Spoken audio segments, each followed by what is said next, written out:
بسم اللہ الرحمن الرحیم۔ السلام علیکم۔ امید کرتے ہیں آپ سب خیریت سے ہوں گے۔ سورہ توبہ قرآن مجید کی 9ویں سورت ہے جو کہ مدینہ میں نازل ہوئی۔ یہ قرآن کی واحد سورت ہے جس کے آغاز میں بسم اللہ نہیں ہے۔ سورہ توبہ کی 129 آیات اور 16 رکوع ہیں اور 4078 کلمات اور 10,488 حروف ہیں۔ سورہ توبہ کے 10 سے زیادہ نام ہیں مگر یہ دو ناموں سے مشہور ہے۔ اس سورت کا نام سورہ توبہ بھی ہے اور سورہ برا بھی ہے۔ اس سورت کو سورہ توبہ اس لیے کہتے ہیں کہ اس سورت میں بعض صحابہ کرام کی توبہ کا تذکرہ ہے۔ یہ صحابہ کرام غزوہ تبوک میں شرکت نہ فرما سکے تو انہوں نے بغیر کوئی عذر پیش کیے نبی کریم صلی اللہ علیہ وآلہ وسلم سے معافی مانگی اور اللہ رب العزت نے ان کی معافی کو قبول فرما لیا، ان پر متوجہ ہوئے اور ان کی توبہ کو قبول فرما لیا۔ اس سورت کو سورہ برا اس لیے کہتے ہیں کہ اس سورہ مبارکہ کے آغاز ہی میں اللہ رب العزت نے مشرکین سے برات یعنی بیزاری کا اعلان فرمایا ہے، تو چونکہ اس سورت میں مشرکین سے برات کا اعلان ہے اس لیے اس سورت کا نام ہی سورہ برا بھی ہے۔ اس سورہ مبارکہ کے اکثر مضامین کا تعلق قتال، جہاد اور غزوات کے ساتھ ہے۔ اس سورت کی ابتدا میں بسم اللہ نہیں لکھی جاتی، اس کے متعدد وجود مفسرین نے بیان کیے ہیں جن میں بہت کچھ اختلاف ہے۔ ایک رائے یہ ہے جو امام رازی نے لکھی ہے کہ نبی حضرت محمد صلی اللہ علیہ وآلہ وسلم نے خود اس کے آغاز میں بسم اللہ نہیں لکھوائی تھی، اس لیے صحابہ اکرام نے بھی نہیں لکھی اور بعد کے لوگ بھی اسی کی پیروی کرتے رہے ہیں۔ یہ اس بات کا مزید ایک ثبوت ہے کہ قرآن کو نبی کریم صلی اللہ علیہ وآلہ وسلم سے جوں کا توں لینے اور جیسے دیا گیا تھا ویسا ہی اس کو محفوظ رکھنے میں کس درجہ احتیاط اور اہتمام سے کام لیا گیا ہے۔ دوسری طرف کچھ علماء یہ مثال دیتے ہیں اگر کوئی چور بازار میں آپ سے پرس چرا کے بھاگ جاتا ہے تو جب آپ اس کو پکڑیں گے تو آپ یہ نہیں کہیں گے کہ بسم اللہ الرحمن الرحیم، یا یہ بھی نہیں کہیں گے کہ السلام علیکم، آپ نے میرا پرس یا بٹوا چرایا ہے اس لیے آپ کو چھوڑوں گا نہیں، بلکہ آپ ڈائریکٹ چور سے کہیں گے تم نے میرا پرس چرایا ہے، میں تجھے چھوڑوں گا نہیں۔ اسی طرح قرآن کے سورہ توبہ کے ابتدا میں بسم اللہ نہیں ہے کیونکہ اللہ ڈائریکٹ کافروں سے مخاطب ہو کر غصے میں وہ وقت یاد دلاتا ہے جب کافروں نے جنگ بندی کا معاہدہ توڑا تھا۔ یہی وجہ ہے کہ قرآن کی سورہ توبہ میں بسم اللہ نہیں ہے۔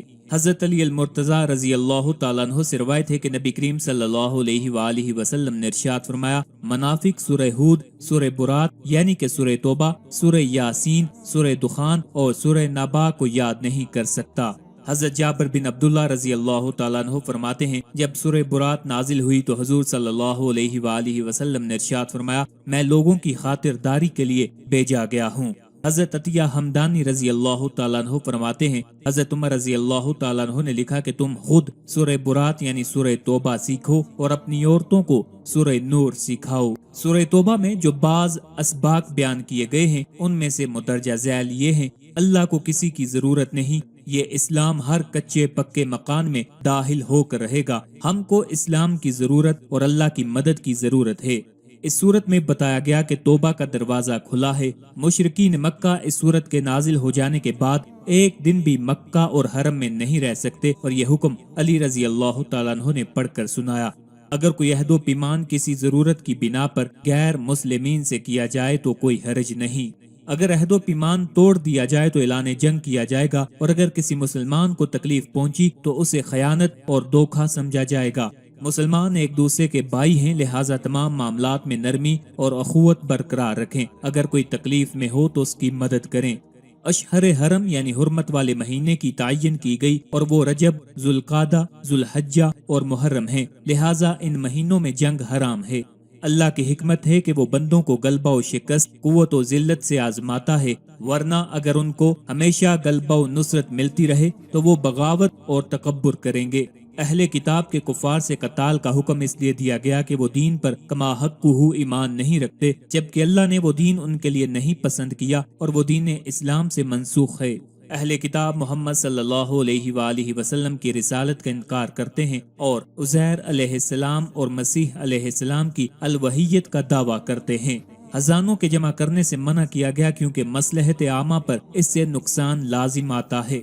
مہینوں کی گنتی روز اول سے اللہ کے پاس اور لوگوں کے پاس 12 مہینوں کی ہے۔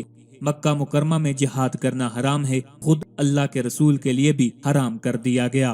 جہاد کی مشروعیت اس لیے ہوئی کہ اللہ کے کلمہ کو بلند کیا جائے، ظلم کو دفع کیا جائے اور کمزوروں کی مدد کی جائے۔ جہاد کو ترک کرنے پر امت پر بہت سے نقصانات لازم آئیں گے۔ پہلا، دشمن مسلمانوں کی زمین پر قابض ہوں گے اور ان کی تمام خوبیوں کو ختم کر دیں گے اور ان کا خون بہا دیں گے، اور خود مسلمان جہاد کو چھوڑ کر اللہ کے بڑے ثواب سے محروم ہو جائیں گے۔ سورہ انفال صحابہ کو تیاری کا حکم دیتی ہے، یعنی کہ سیلف ڈیولپمنٹ کا حکم دیتی ہے، جبکہ سورہ توبہ میں وارننگ کا ذکر ہے اہل کتاب، کفار قریش اور دیگر جو نبی اور صحابہ کے دشمن تھے۔ یہ سورہ انفال کے بعد ہے۔ اس میں ایک نقطہ یہ ہے کہ انفال میں سب سے پہلے غزوہ کا ذکر ہے اور سورہ توبہ میں سب سے آخری غزوہ تبوک کا ذکر ہے۔ یہ سورت یعنی سورہ توبہ اس وقت نازل ہوئی جبکہ مسلمان اسلام کو جزیرہ عرب سے باہر سارے عالم میں پھیلانے کے لیے کوشاں تھے۔